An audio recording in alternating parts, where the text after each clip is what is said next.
Walking on a footbridge over a motorway, it's time to take the first shot to check everything is working right. I love doing this, finding the median and then taking a shot.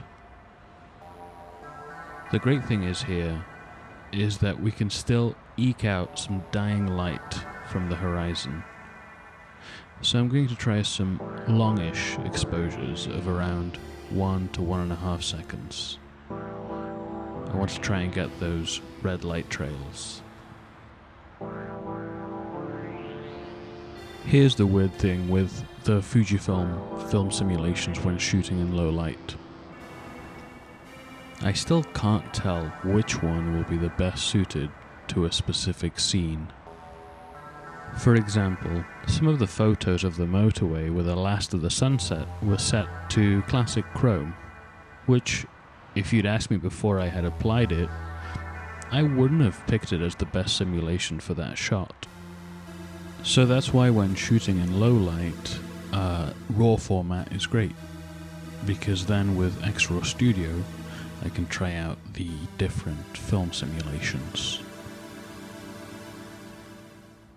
I don't know why, but I wanted to take pictures of these pedestrian and bike road markings. This pedestrian path looks like I'm walking down the yellow brick road actually.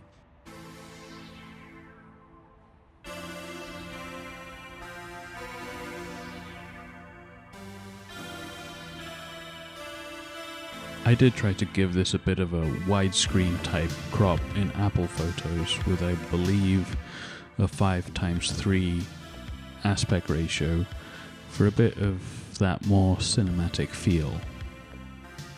This isn't exactly the most aesthetic view, but I like the contrast of the playground and the big trailer that's parked next to it.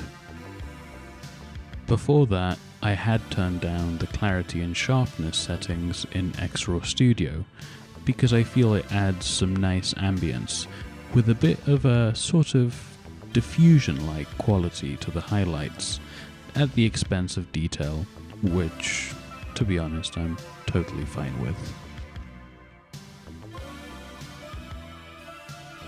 That's actually one of the perks of being an amateur photographer. I am my own client.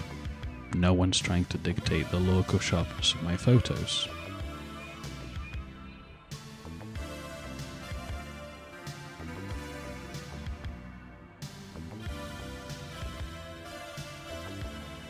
Meanwhile, in this next shot, the film simulation that did it for me was, funnily enough, Eterna Bleach Bypass, believe it or not. Again, I was pretty surprised that was the one that rendered the best colours for this scene.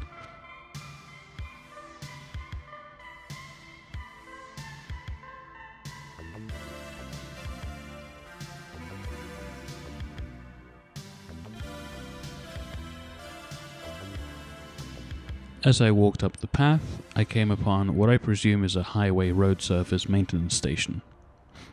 As you can see, the backlight illuminated and stabilized sensor on the Fuji X-T4 really does give me quite a bit of latitude when it comes to boosting exposure in these dark scenes.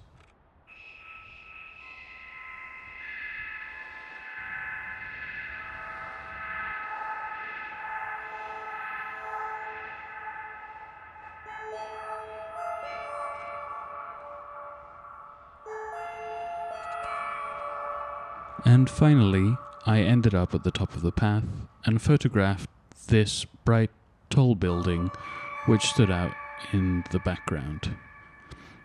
Even though the 23mm f2 lens has quite a wide field of view, I was still able to crop in a decent amount and retain a fair bit of detail, which you can see in these shots.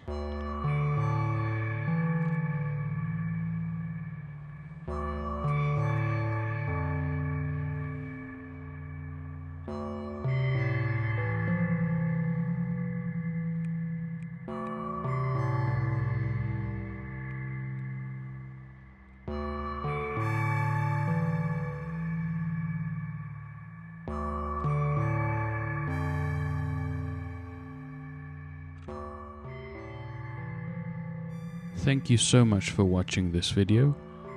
If you enjoyed it, then please do consider giving it a thumbs up and potentially subscribing. Until next time, have a good one.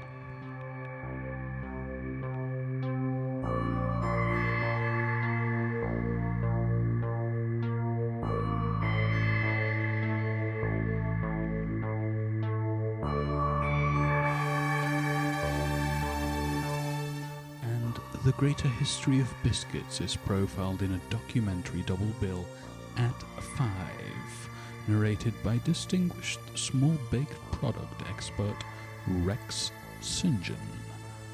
First, however, a variety show featuring migrating stocks, Nordic synthesizers, and retro sounds on Oblivion Corner.